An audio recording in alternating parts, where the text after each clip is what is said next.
Magandang hapon guys. So andito tayo no guys hapon at medyo maabot na muna konti. Kanina kasi mainit.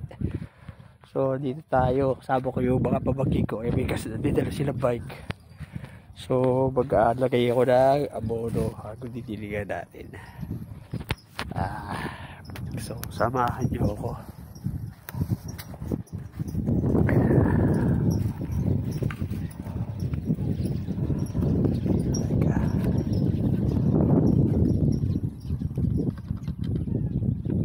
Pasukulin muna natin to. Kailangan natin ng sandalan kasi wala oh. Nagtaba sila pero ispat-ispat lang halos. Kaya ito nasa bandang ibabaw ko. Medyo luminis ako konti kasi dinagdagan eh. Binawasan nila. Bunuhan muna natin to.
So hey guys, sakto lang yung ano natin, abono. At na lang natin yung pamangkin ko. Kasi sila kumuha ng tubig eh. At tagal.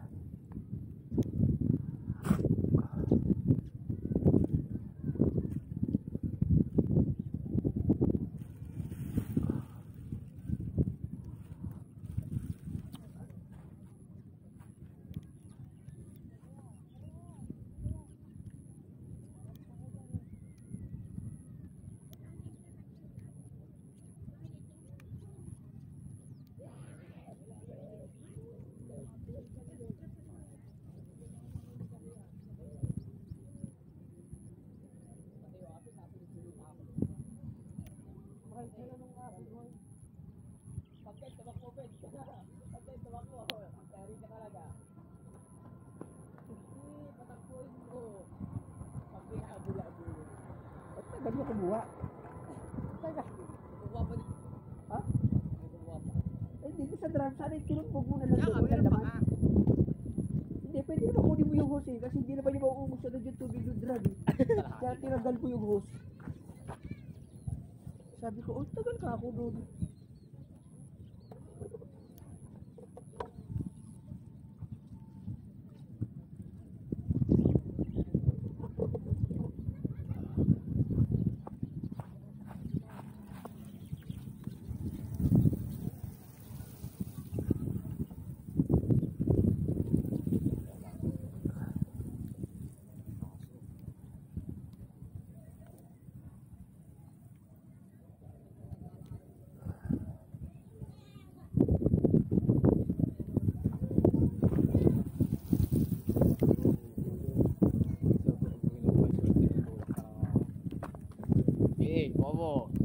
Subukan mo. Kaya sabi ko sa'yo. Mamaya yung bike mo. Ako rin mamaya. Isang ganyan lang So yun guys, tapusin na natin ito magdilig para sa nilagay natin ang abono. Hindi pala namamatay pag sinasabuyan lang bago saan ng abo. Ay, di ba? Sinaboy na yung abono. Tapos bago.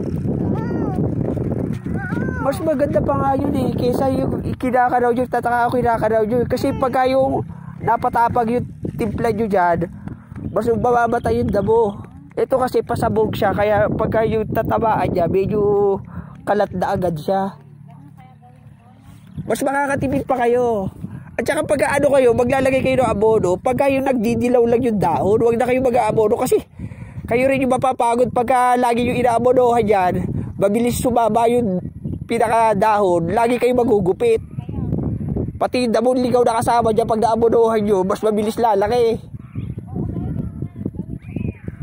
Oo.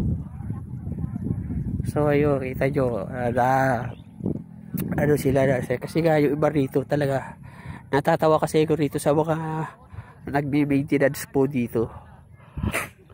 Kasi hindi talaga sila, kasi katulad ng ginagawa nila, pag nag-maintenance ka, syempre dapat katulad doon yung tanim ng nabubo, ng bermuda o carabao grass, dapat yung pantay yung pinagtaniman, hindi bukol-bukol sila as is. Tapos yung lapida pinatog lang doon sa mismo ng ibabaw ng pinaka nicho niya, hindi nila inaayos ng kapit bago nila yun. So kaya nagtataka sila. Mamaya magpapakita ko sa iyo na sample.